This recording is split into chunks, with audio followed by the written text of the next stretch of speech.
everybody. Welcome to this week's very spontaneous episode of Wisdom Within. I'm with my beautiful roommate, Gloria, and we were like, maybe we should do this next week.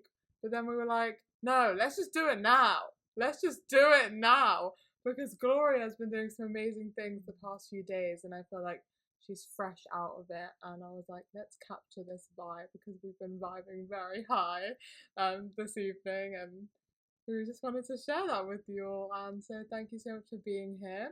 And Gloria, maybe you want to talk a bit about the Temazcal to begin that you've just opened here in Ubud, and also say hi. And yeah. Oh, I love you so much.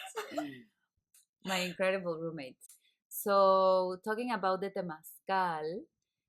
Oh, okay, let's dive deep into it. Let's dive deep. Boom. So firstly, a lot of people I've shared that I did this experience with, they don't even know what it is, a Temazcal. So I feel like that's a good place to start.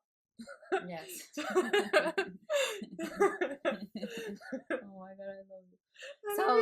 So the Temazcal is it's an amazing ceremony coming from ancient traditions in America. I mean, I know that they do it also in many other countries, but the one that I'm gonna refer to, of course, is the one in America, specifically Mexico. But it's done in many regions and in many ways and in many forms, and it's basically this place in the earth, in igloo shape, yeah, made out of dirt or cement or blankets or any other material that holds. If you want a visual, if you work better visual, go check out our Instagram because I just posted a reel of it. Yes. So you can see. So it's an incredible way, I feel like to connect with ourselves, but also to create community. This space resembles the mother's womb. So basically, we go in the mother womb again to die and to be reborn. Yeah, that's what goes down. And maybe you want to say a little bit about how it was used traditionally, because Joshua, the other guy, was talking about how people would actually give birth in there and things like that. And so it has a lot of different uses throughout history. Just like with anything, whatever intention you come into it with is going to reflect what you get out. But also maybe you can speak into a bit about connecting with the elements in it. Is it always done in the four doors? Like yeah. So the structure of the Temazcal, so physically the Temazcal is this, as I was saying, like this igloo, right? Now, and it has in the center, we call it the belly button, which is, imagine like a pregnant belly. Then that's the belly button, yeah? So that's where we put the stones. So the stones are volcanic stones, super ancient, of course, so wise. And what happens, so the ceremony is, as I was saying, a prayer to life, to the elements, to the directions. Yeah, I mean, speaking of the elements, if we consider that each element has its own spirit, it also contains its own wisdom. And we are the elements also. Yeah. So the Temazcal is made with all the elements. We are made with all the elements. So as we're praying out to the elements outside of us, we're also praying to the elements inside of us. So basically, this ceremony is about bringing sacredness to life, to the outside world, to honor the life on everything, and then to also honor the life inside of us. It's really beautiful. It's so beautiful. And of course, because it's dark, is dense, is claustrophobic, like it can be like quite intense experience. So it's also about a sacrifice and the offering of staying in discomfort. Yes. You know, I mean, you experience it, right? Like, cause imagine like we're sweating and we're like one person next to the other person, etc. And it's quite small, so of course it gets there are about 20 of us in there. Yeah. Yes, we were 21, and I mean, and we can fit more actually. Like 33, but imagine, it gets like really tight, and there's actually traditions where they don't allow anybody to come out, or to move or to, and it's packed, and sometimes it's 3 rows. Yeah, you really are facing darkness within and without. And I did one in Costa Rica a couple years ago, but it wasn't this dark. And I think I was surprised at how much the darkness of it, like, really got to me. I was like, oh my God, like, where am I? And I think I do a lot of meditation, but when you were like shouting, you're like, sit with it, like, sit in that stillness and just be. And I was like, I've heard that message so many times, but it felt hard to do that in the beginning of it. I don't know. Yeah, things were definitely coming up to be purged. And that's the thing, you're like purging physically because you're sweating, but then also it's like a chance to face your inner darkness in the darkness that you're sitting in. And so it's just a mirror for everything that's going on within. And so that's a beautiful ceremony to have that reflection as well. And so, yeah, obviously I mentioned that she actually was the one with a couple of friends who set it up. And so maybe you want to talk a bit about the journey and the process of doing that, because that's amazing to birth an idea and then have it come to life. You know? Seeing it like this past ceremony where it was my turn to enter. So everybody enters and then I entered in the end. And when I look up and I see everybody there, I'm like, wow, it's happening. Like, dreams come true. Dreams come true. It's like seeing into from the idea into manifestation. It's just so wonderful. So I've been sharing Temazcales in Tulum, and that's where I met Josh. And actually, that's also where I met Andrew. And the 3 of us are really big fans of the Temazcal medicine, right? So then I came to Bali, and I ran into Andrew, and he was like, oh my God, there's an incredible land, and we want to do a permaculture project and have a stage and maybe do festivals and have a kids area and, making like community. So I would love to build a Temazcal. And I was like, yes, let's do it, Wow. So, okay, perfect. Let's plan it. This was last year in September. Okay. So then it was like, okay, let's create the team. And this is when Joshua and Nacho came to the picture.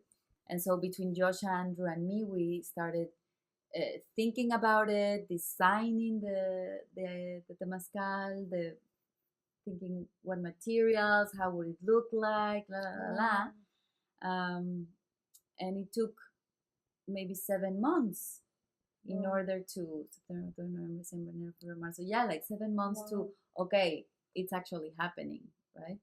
So we pray to the land, we ask for permission to the spirits of Bali. Then we created this ritual where we are first of all designing like where is it gonna be, so that then in the center, in the belly button, we plant our prayer with quartz and tobacco, and we sing and we ask for like permission to be able to share the medicine, right? And so the ritual was amazing, and then okay, it's happening. So then Andrew was the one in charge of the whole thing. It's so beautiful. So we did this metal structure, like quite big, and suddenly it was like, oh my God, it's way bigger than we thought. Okay, well, let's make it happen. They brought the structure, and with these beautiful workers, Ketut and Gusti and another Nyoman, we just started like, okay, let's do it like this. And so we did mud with glue, and we just started with our hands creating things every day. So beautiful. Oh my God, so beautiful.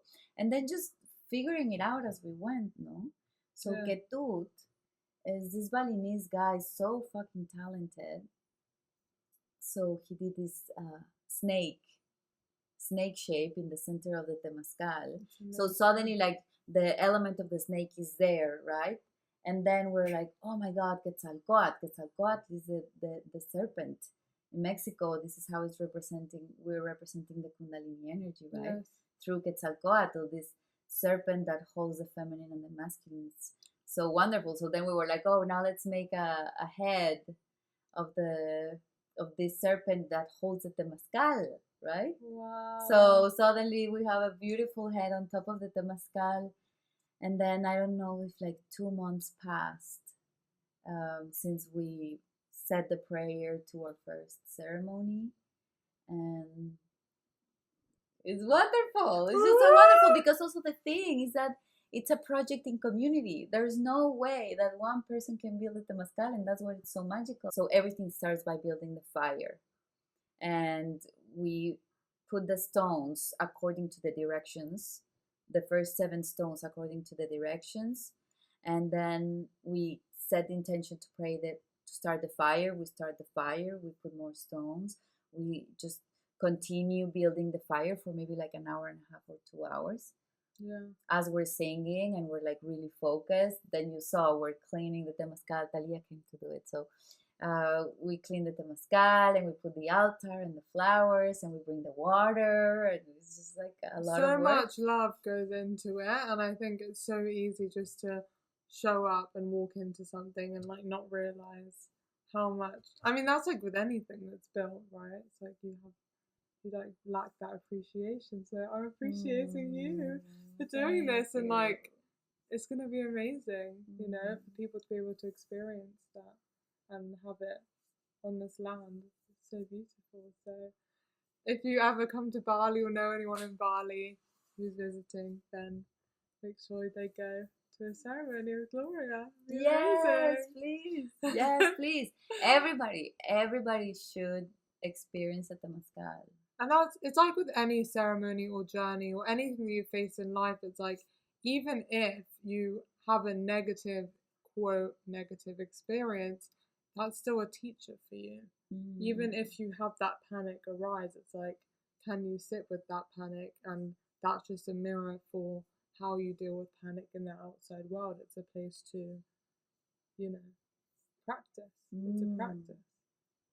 See, also because so what happens is that because it's such an uncomfortable place to be in, the mind kicks in, right, and starts creating all the excuses. Yes, I noticed that. Why you need to get out. Yeah, it was like, mine was like, you don't feel well right now, you need to get out. And I was like, no, I'm pretty sure I'm fine. It's like, no, you got a headache, you're dehydrated. And I was like, I know you too well, I'm not listening. But a lot of people don't have that relationship with their mind. So. I mean, you see in the first 2 minutes, this girl was like, I need to go out.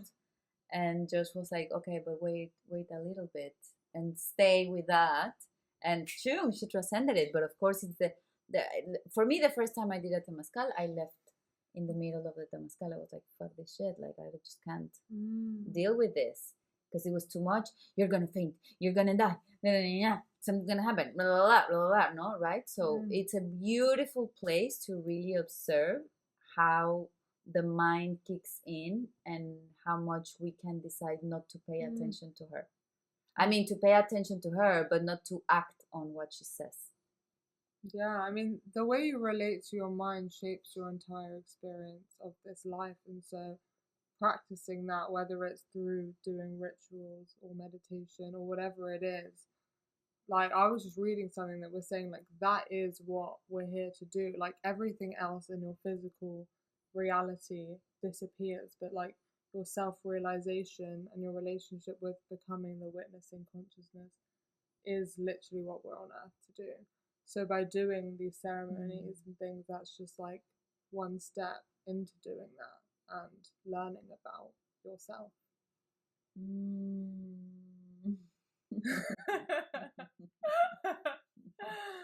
Ay, qué hermosa. Hermosa. Yes, exacto.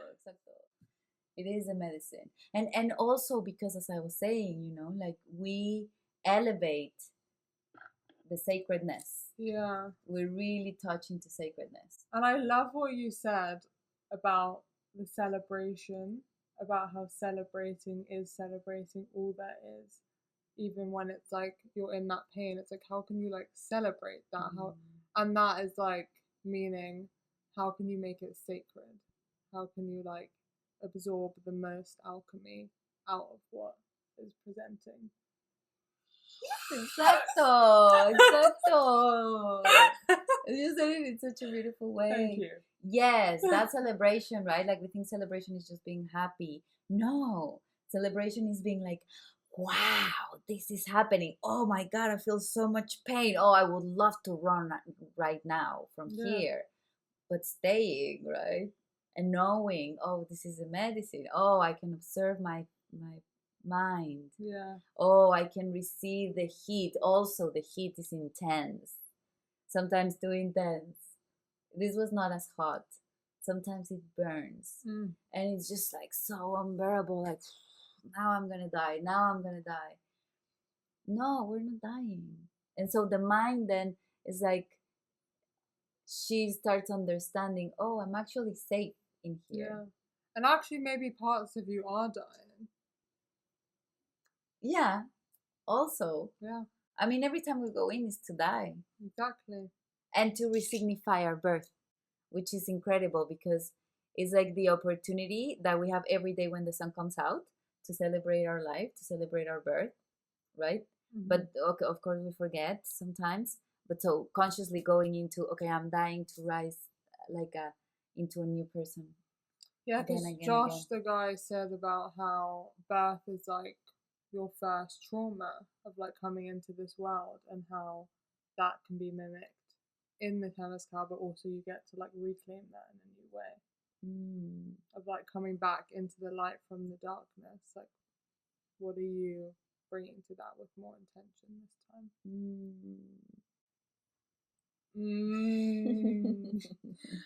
I just remembered that you asked me about how they were doing Temazcal in ancient times, and I actually didn't say anything. Women had birth in Temazcales, but also people would die in the Temazcales. Because imagine this is the coziest, the most like comforting. Well, it mimics the womb, so it's like life is just a circle, and so it's just you born there and you die there. I mean, that's what you do in the Temazcal on any physical realization of that. Isn't it beautiful? So beautiful.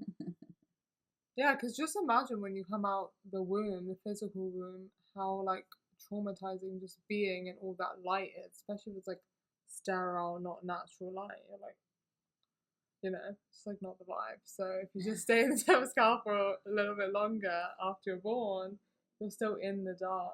Yes. I mean, that's a big part of our trauma. Yeah. The separation, the light, all the hands, like this, the way that we're... just the chaos. The chaos. It's quite a lot. Yeah, when you come into this life in chaos, it's like the first thing you learn. So, yeah. So do you feel complete with the Temazcal? Is there anything else you want to share? Okay, amazing.